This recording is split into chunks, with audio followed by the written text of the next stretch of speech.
আপনি দেখছেন news now, আমরা জানি কোনটা खबर। बेंगलुरु के सीएमआई हॉस्पिटल के अधिकारियों ने गुरुवार को प्रकाशित एक मेडिकल बुलेटिन में कहा कि विश्वबंधु सेन की ब्रेन पर दबाव अपेक्षाकृत कम हो गया है। वह अब सामान्य रूप से सांस ले रहे हैं।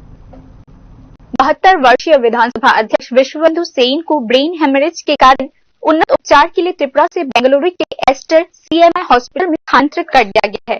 विश्वबंधु सेन वर्तमान में बेंगलुरु के एस्टर सीएमआई हॉस्पिटल के global centre for excellence neuroscience के director and senior consultant neurosurgeon doctor Ravi Gopal Verma के मार्गदर्शन में उपचाराधीन है। सीएमआई हॉस्पिटल के अधिकारियों ने गुरुवार को प्रकाशित एक मेडिकल बुलेटिन में बताया कि उनके लेफ्ट थैलामोकैप्सुलर हेमरेज के लिए डिकम्प्रेसिव कैर्नोटोमी की गई, जिसके साथ इंट्रावेंटिकुलर एक्सटेंशन भी किया गया। सीएमआई पहुंचने के बाद विश्वबंधु सेन स्थिर हालत में वेंटिलेटर सपोर्ट पर थे।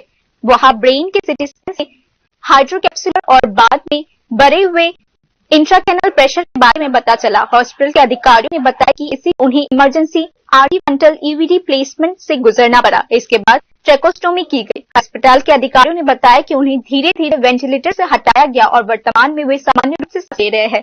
संक्रमण से बचने के लिए विश्वबंधु सेन को सर्जरी के 8 दिन के बाद ईवीडी प्लेसमेंट दिया गया। सीएमआई हॉस्पिटल के अधिकारियों ने अपने नवीन मेडिकल बुलेटिन में यह भी बताया कि लेफ्ट एफपी फ्लैप ढीला हो गया है और ब्रेन दबाव अपेक्षाकृत कम हो गया है।